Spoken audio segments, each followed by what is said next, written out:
موسیٰ علیہ السلام جب گھر چھوڑ کر کے گئے، کیا منظر پیش آیا میرے بھائیوں، آج ہمارے ساتھ اتنے برے حالات نہیں ہیں۔ وہ منظر یہ تھا کہ موسیٰ علیہ السلام مٹھی بھر ایمان والوں کو لے کر کے فرعون جیسے ظالم و جابر کے پاس سے آگے بڑھتے ہیں۔ آگے جب جاتے ہیں تو راستے میں سمندر دریا پڑتا ہے، آگے بڑھتے ہیں تو دریا میں ڈوبتے ہیں، پیچھے ہٹتے ہیں تو فرعون کا لشکر پکڑ لیتا ہے، وہیں پر رکتے ہیں تب بھی فرعون کا لشکر پکڑ لیتا ہے۔ ایسے وقت میں ایمان والے بے قرار اور بے چین ہو گئے۔ میرے بھائیوں، اس وقت اللہ تبارک تعالیٰ نے جو بات ارشاد فرمائی، اس بات پر آج بھی عمل کرنے کا ہے۔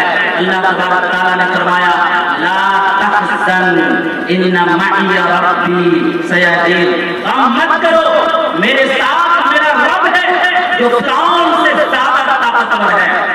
اور جب فرعون سے زیادہ طاقتور رب ہمارے پاس موجود ہے تو گویا کہ پوری کائنات کی طاقت ہمارے پاس موجود ہے، زیادہ ہمارا کوئی کچھ نہیں بگاڑ سکتا۔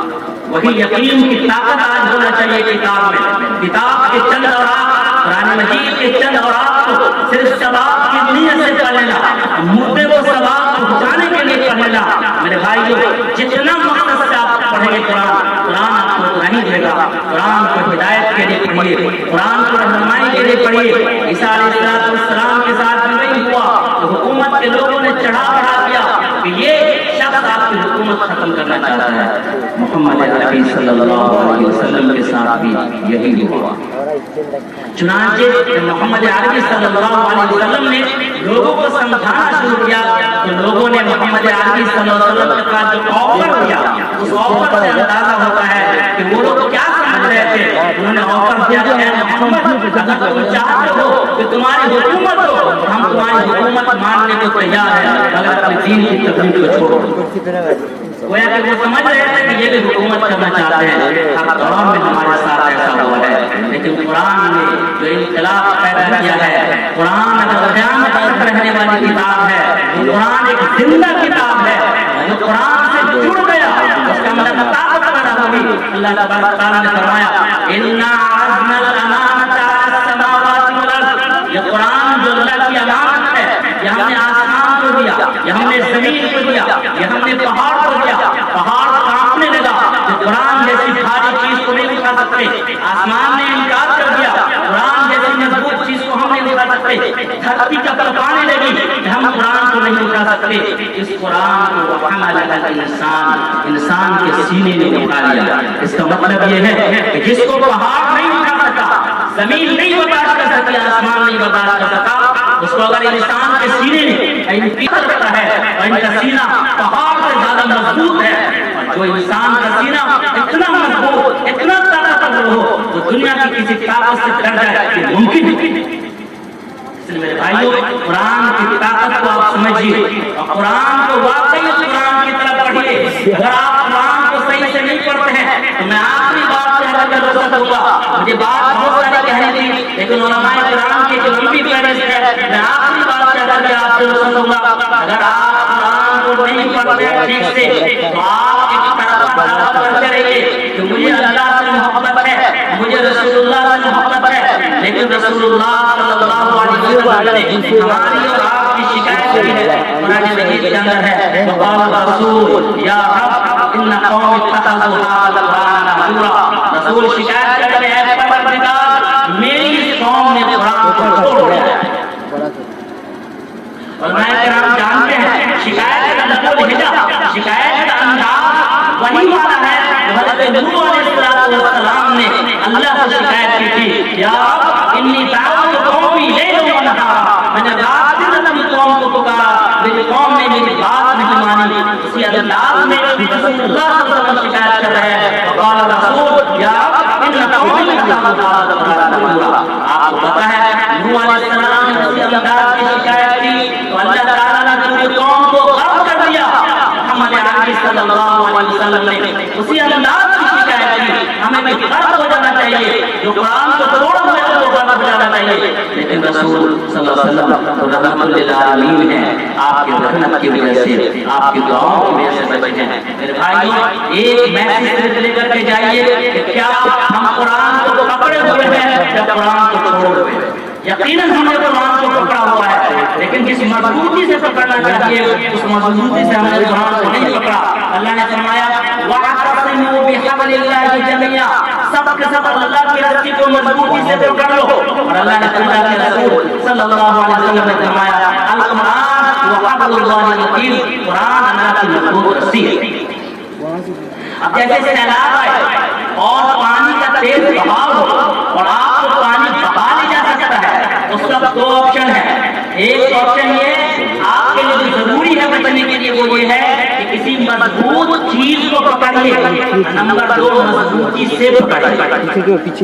اگر آپ نے پپیتا کا پیڑ جو آم کے پیڑ کو پکڑا ہو لیکن آپ کی پکڑ کمزور ہے تب بھی آپ قرآن بہت مضبوط کتاب ہے, لیکن آپ کی پکڑ اور ہماری پکڑ اگر مضبوط نہیں ہوگی تو قرآن ظاہر سی بات ہے بچا نہیں سکے گا. اللہ کے رسول صلی اللہ علیہ وسلم نے فرمایا دجال کے فتنے سے بچنا چاہتے ہو تو سورہ کہف کی تلاوت کرو. سورہ کہف کی تلاوت میں غور کیجیے گا. اللہ نے فرمایا الحمدللہ الذی انزل الکتاب ولم یجعل له عوجا. قرآن کو پر تم نے تھام لیا, دنیا کی کوئی طاقت ہم کو راستے سے نہیں ہٹا سکتی. اس لیے ساری دنیا تم کو تمہارے اولاد کو قرآن سے دور کرنا چاہتی ہے کہ یہ غریبوں کا شیوا ہے, یہ غریبوں کا طریقہ ہے, اس لیے غریب لوگ پڑھتے ہیں.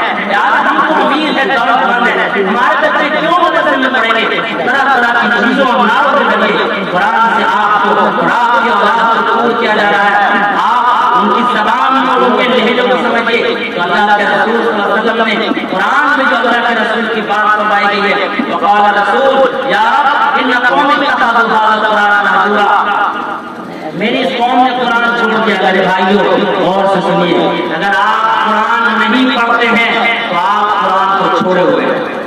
آپ اگر قرآن پڑھتے ہیں لیکن قرآن ڈھنگ سے نہیں پڑھتے ہیں تب بھی آپ قرآن کو چھوڑے ہوئے ہیں. قرآن آپ پڑھتے ہیں ڈھنگ سے پڑھتے ہیں لیکن قرآن نہیں سمجھتے تب بھی آپ قرآن کو چھوڑے ہوئے ہیں. قرآن پڑھتے ہیں ڈھنگ سے پڑھتے ہیں سمجھتے ہیں عمل نہیں کرتے تب بھی آپ قرآن کو چھوڑے ہوئے ہیں.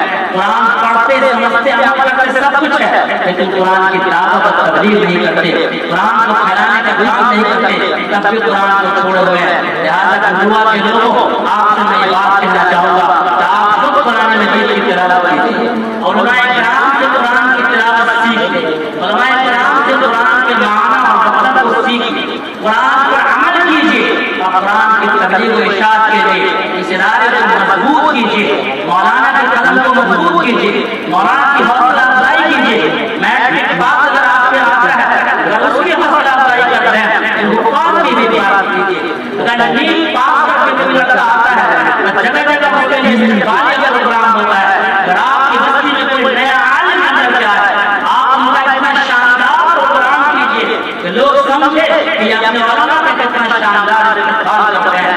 اگر یاد رکھیے جس چیز کو آپ بڑھاوا دیتے ہیں آپ کے بچے ویسا بننا چاہتے ہیں. اگر حفاظ کی قدر کیجیے گا آپ کے بچے حافظ بننا چاہیں گے, علماء کی قدر کیجیے گا آپ کے بچے عالم بننا چاہیں گے, اور اگر گانا گانے والوں کی قدر کیجیے گا آپ کے بچے گویا بننا چاہیں گے. اس لیے فیصلہ آپ کو کرنا ہے کہ ہندوستان کا اگلا قدم کیسا ہوگا, فیصلہ آپ کو کرنا ہے کہ مستقبل کا ہندوستان کیسا ہوگا. اس لیے کہ میرے بھائیوں اس سرزمین کی فکر اگر کسی کو رہی ہے تو مسلمان کو رہی ہے. جس وقت ہندوستان کو انگریزوں نے قبضہ کر لیا تھا لوگ خواب میں سوئے پڑے تھے, ان کے کام پر جھوٹک نہیں رہی تھی. علماء کرام جو وہ دیوانے تھے جو شاملی کے میدان میں گئے اور ان کا مقابلہ کیا, انگریزوں سے کہا ہمارے سونے جیسے چڑیا اس ملک پر تم قبضہ نہیں کر سکتے, ہمارے ملک کو تم لوٹ نہیں سکتے ہو, ہمارے ملک کو تم برباد نہیں کر سکتے ہو. لہٰذا جو دین کی حفاظت کرنے والے تھے وہی ملک کی حفاظت کرنے والے تھے. آج ضرورت اس بات کی ہے دعویٰ والی کام میں بیکار کے کاموں میں اپنی اولاد کو ضائع مت کیجیے, اپنے اولاد کو محبت کے کاموں میں مت لگائیے, اپنے اولاد کو مضبوط بنائیے, پختہ بنائیے, ان کے سینے میں بہترین مضبوط کلیجہ دیجیے. اس کو کہیے کہ تمہارے ساتھ اللہ کی طاقت ہے, اس کو کہیے کہ پوری دنیا کے موٹیویشنل اسپیکر اپنی جگہ کام کرے لیکن قرآن سے جیسا موٹیویٹ کرنے والا کتاب دنیا میں کوئی نہیں آئی ہے نہ قیامت تک آ سکتی ہے. اس کو کہیے کہ دریا میں سب فوٹو میں ڈوبنا بچنا ہے, قرآن پڑھو. ان کو کہیے کہ حالات سے مقابلہ کرنا ہے, قرآن پڑھو. پوری دنیا میں پھیلا ہو. اللہ تعالیٰ ہماری توفیق نصیب فرمائے. وآخر دعوانا الحمدللہ رب العالمین. ماشاء اللہ.